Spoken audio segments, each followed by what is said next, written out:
शाजापुर के डीन अधिष्ठाता डॉक्टर आलोक तिवारी साहब,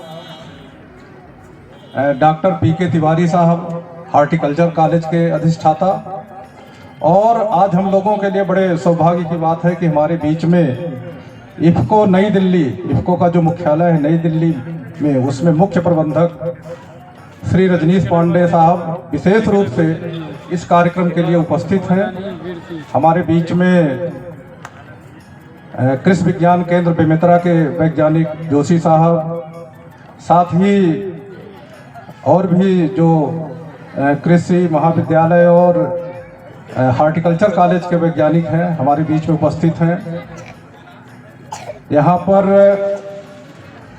ये जो FPO है, फार्मर्स प्रोड्यूसर ऑर्गेनाइजेशन गाड़ा डी के हमारे अध्यक्ष संचालक, और हमारे सामने उपस्थित हमारे अन्नदाता किसान माता बहिनी। आज ये इफ़को के द्वारा जो आयोजित कार्यक्रम है ये नैनो यूरिया के बारे में है। अभी वर्मा जी बता रहे थे इफ़को के बारे में, उन्होंने बहुत सारी चीज़ें बताई कि इफ़को भी एक सोसाइटी है, जैसे आपके गाड़ा डीह सोसाइटी है। गाड़ा डीह का जो कार्यक्षेत्र है वो 6, 7, 8 गाँव का होगा। ऐसे ही इफ़को जो सोसाइटी है ये राष्ट्रीय स्तर की सहकारी समिति है। इसका कार्यक्षेत्र पूरा हिंदुस्तान है, पूरा भारत है। गाड़ा डी सोसाइटी में मेंबर हैं जो जहां से आप लोग खाद बीज लेते हैं, आप लोग उसके सदस्य हैं। इफ़को की सदस्य गाड़ा डी जैसी 30,000 सहकारी समितियां। आपने थोड़ा थोड़ा हिस्सा पूंजी लेके गाड़ा डी सोसाइटी को बनाया है।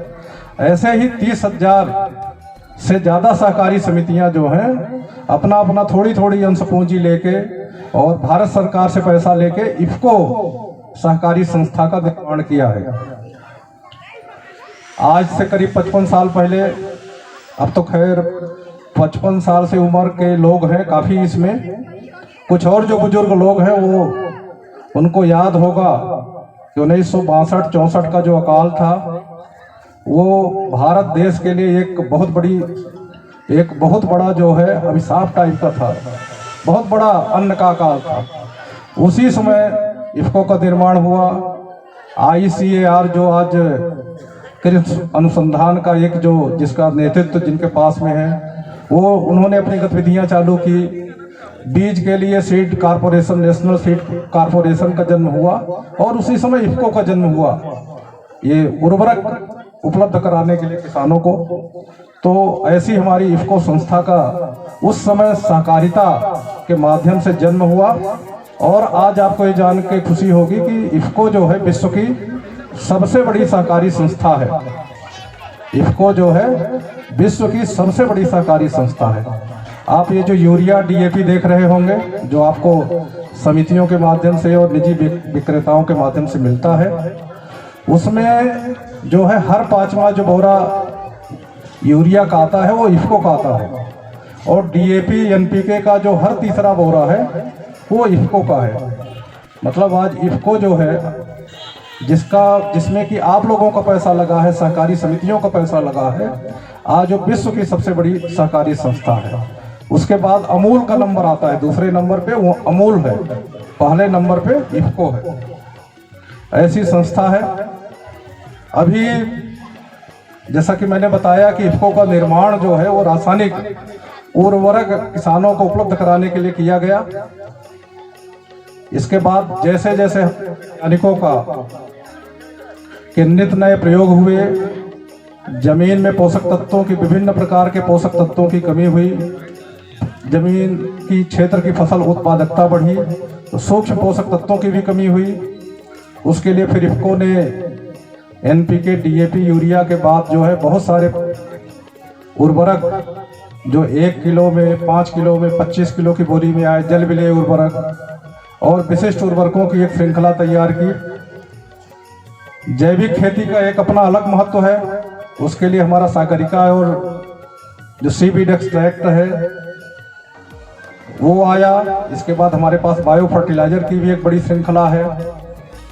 साथ ही एक नई क्रांति जो अभी वर्तमान कृषि की आवश्यकता है, वर्तमान आवश्यकता है नैनो उर्वरक की क्रांति, उसमें इफको ने प्रवेश किया। अभी वर्मा जी नाचा के माध्यम से आपको लोगों को माताओं के बारे में बता रहे थे। एक अपनी माता जिनसे हम लोग जन्म लेते हैं, दूसरी माता गौ माता और तीसरी पृथ्वी माता। ये 3 माताओं के बारे में बता रहे थे ना। और इन्हीं 3 माताओं का अभी वर्तमान में सबसे ज्यादा उनकी अपेक्षा है ना, सबसे ज्यादा निरादर इन्हीं तीनों माताओं का हो रहा है। तो इफको का जिम्मा, जो हमारी पृथ्वी माता है, उसको बचाने के लिए इफको ने जिम्मा लिया। आप देख रहे होंगे कि ये जो यूरिया खाद आता है, इस सरकार ने बहुत सारे प्रयोग किए। इसमें जो है बहुत सारे प्रयोग किए। पहले 50 किलो का यूरिया आता था, बोरा आता था कि नहीं, सबको याद होगा, है ना। प्लेन यूरिया आता था, फिर उसको नीम कोटेड किया गया।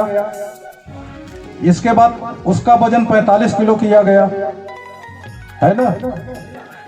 और उसमें ग्रेनुलर यूरिया भी आया, दानेदार भी आया, और बारीक वाला भी यूरिया आया, ठीक है ना।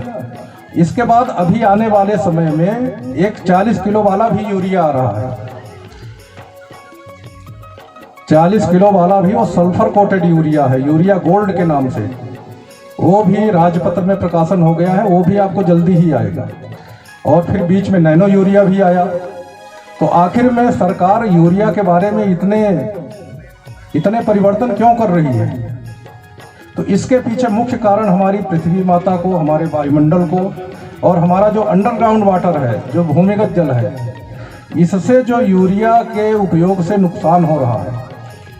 आज जो हम लोग यूरिया का उपयोग करते हैं, इसमें 30% ही यूरिया काम में आता है। बाकी 70% जो यूरिया है, मतलब एक जो 45 किलो की बोरी है, उसमें से ये मानिए कि 12-13 किलो ही यूरिया काम में आता है। बाकी यूरिया जो है, या तो जमीन के नीचे जाके और हमारे भूमिगत जल को, जो भूमिगत जल है, अंडरग्राउंड वाटर है, उसको नुकसान कर रहा है, हमारी भूमि को अम्लीय बना रहा है। और यदि वो हवा में, जैसे यूरिया को हम जमीन पे रखते हैं तो वो उड़ जाता है, तो वो हमारे वायुमंडल को नुकसान पहुंचा रहा है।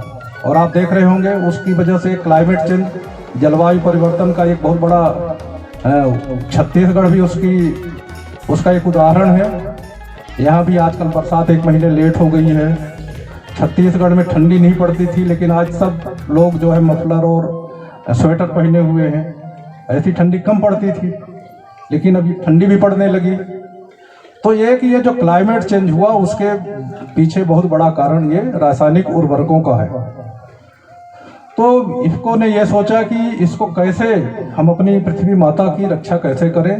तो एक नैनो टेक्नोलॉजी रिसर्च के बाद ये उर्वरक के क्षेत्र में लाई गई। ये नैनो टेक्नोलॉजी बहुत पुरानी टेक्नोलॉजी है। इसके पहले रक्षा में इसका उपयोग होता था,